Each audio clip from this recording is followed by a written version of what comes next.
The textbook that we are using for this course is located at engineeringstatics.org, and you can also find the link in the announcements in the email I sent. This is a open, meaning free, and interactive textbook, and so it gives you a lot of great features associated with it, besides being free. So let's explore this book. So you can bookmark this, make sure you bookmark it, but we'll go ahead and click Explore this book. So you have a couple of ways you can use this textbook. You can read it online, okay, which is the way I usually like to access it. You can also download as a PDF. This allows you to print it, and it has limited interaction, I'd say, but it's definitely something you can use offline.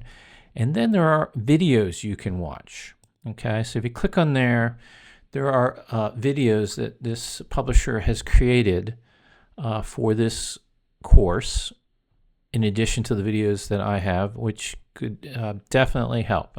More content, the better, okay, is what I say. There is all kinds of sources, but I think this is a great way of interacting with it as well. Now, let's go back and let's really explore the way I want you to use the textbook. And this is the interactive online version. So you have your chapters here. Okay, so you can click on a chapter and navigate around to the various sections. The great thing about this is, look at how this is organized. So again, just like in any technical textbook, you got nice headers and subheaders. It does have a nice job of providing you some questions about what's going to be addressed in that particular section and topic, which is really great. Okay, and let's go ahead and click on one of these. So they have some really nice interactive figures you can use. Okay, they have also available to you some really nice. You can slide through and check the different ways you can do a problem. Okay, let me get to an example problem. So you can have an example problem shown here with solutions. Let's go do dot product, and they will show you the example problem, and you can work it, and then you can say, oh, let's look at this answer. Oh, I didn't get the answer. And then you can click here and you can see the detailed solution. So that's a nice feature. So not only is the figures interactive, but also the example problems also show you how you can just have the answer shown or the solution. So it's great. The real power of the textbook, I believe, comes at the back of the textbook. These are problems that you can do again and again because they will update and provide you a new example of the problem. They'll just change numbers, they'll change units, they'll change, virtually everything about it. So let's look at one here. Find the magnitude and direction of three vectors. And so they will have the three vectors here, and you can move these around to get a better feel of what these are. And you can put in your guess here.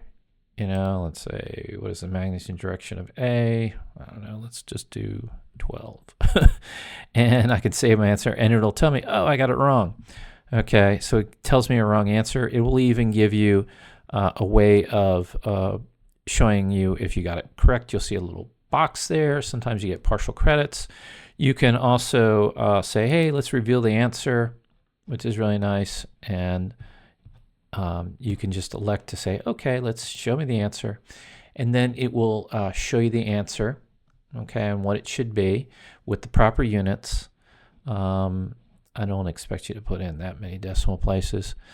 And then it will also show you some of the advice on how to do it. So, and then you can just click on and say, hey, let's do it again. Let's find another one.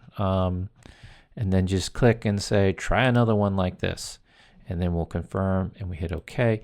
And then it'll produce another problem with different values, okay? And even units, okay? This one's in pounds now. So very nice to get you some more practice on there. Also, back of the textbook, they call it, there's a nice appendices on notations, useful mathematics, distance formulas. You know, you can see all kinds, right track. We use this a lot, so these are good things to write on your formula sheets. And properties of shapes, centroids, and so on. But they've got some really good stuff in here, but love the interaction. When we get to a chapter, I will also point out and say, you know, on these particular problems, and I'll point out some really good ones that I'd want you to look at. You know, it'd be probably the truss, might be the beam with an angle load, you know, and, you know, point out some really good ones. Some of your homework will come from here because I want you to do common problems sometimes with that. But these are a great way of interacting with the textbook, with these kind of problems and the both the examples and also the figures themselves.